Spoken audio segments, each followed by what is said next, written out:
Welcome to episode 3 of our Trans-America Trail Trip. In this episode, we find some interesting places to visit, and I take a trip down memory lane where the beginning of my interest in motorcycles started. We start off in Tennessee on a cool morning.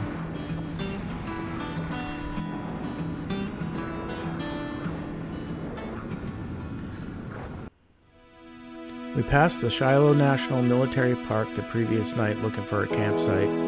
We decided to get up early the next morning and take a short detour to the park.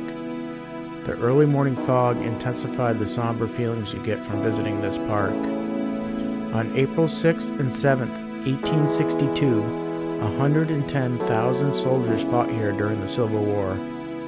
In those 2 days, 23,746 troops lost their lives, turning this beautiful landscape into a horrific scene of blood and misery. It was one of the largest battles in U.S. history. Although this is off the trail, it is worth taking the extra time to visit and reflect on the brutal events that took place here. After visiting the park, we made our way to a must-stop attraction on the Trans-America Trail. We visited the famous Outpost General Store in Pickwick Dam, Tennessee. The owners welcome tat riders and are happy to chat with you while you browse, deciding if you want to buy fishing lures, t-shirts, fresh boiled peanuts, or homemade baked goods. Try the turnovers, or if you're like Rob, you can try 3. This was a great stop and we wish we could have stayed longer, but we had a long day ahead. You see some interesting things on the road while traveling across the country. Most of the trail in Tennessee is paved, but there are some great dirt sections. We soon found our way onto Whit Road, which is a well-known road on the Tat for this. Luckily, it had been pretty dry and it wasn't too deep, but I could see how this could be a real challenge with some bad weather.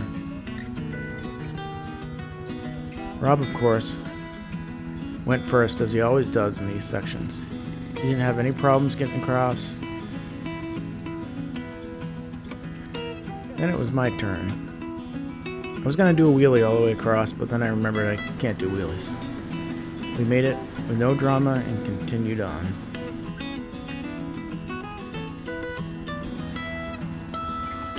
This little crossing was a bit more challenging even though it looks easy. Just beware, any crossings you come to that are on rock, there's a good chance those rocks are very slippery. I chose a route that looked easy and safe.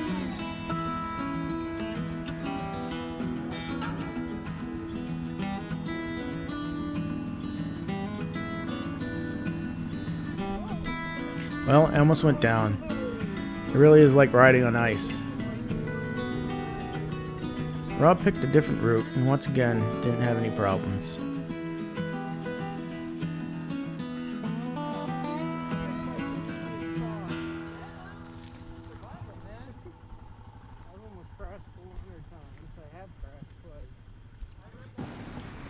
This was a nice break from the standard gravel road. We kept a good pace on this fun, fast 2-track. Rob was going to take a right into the woods, I guess. He had that blinker on for almost the entire trip. Right here I had a bad crash where both wheels slipped out on a corner and I slammed into that ditch on the right. I was pinned against the embankment and Rob had to help me get out. I broke my headlight and got a little dirty, but otherwise I was fine. Hooray for climb gear.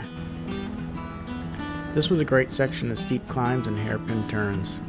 The corners were so sharp we had to slow down to almost a crawl. This was right after stopping in this tiny little Alabama town. There was a country store and a post office, I believe. I couldn't help but be reminded of that movie, Sweet Home Alabama.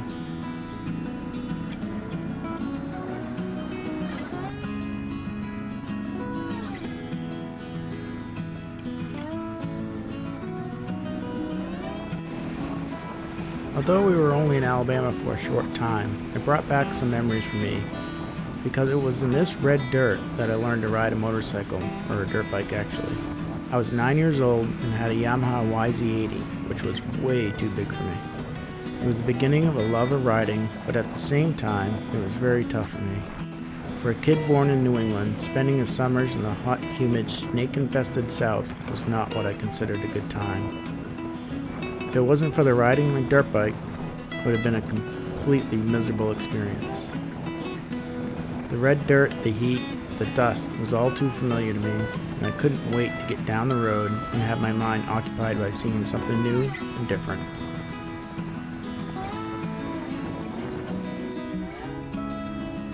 On the trail, you have to expect the unexpected, and this truck I did not expect.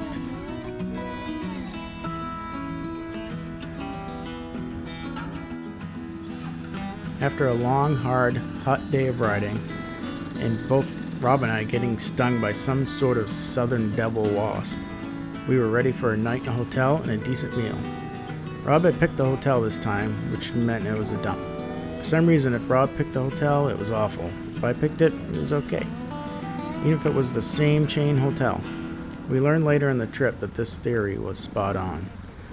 More on that later in the series. We showered and headed down the road to get some dinner. It was so hot we risked the ride in t-shirts and sneakers. Rob went up ahead and I met him at the restaurant.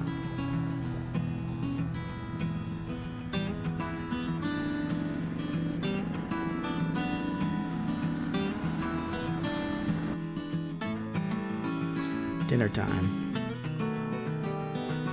Thanks for watching. I really appreciate it, and we'll see you on the next episode.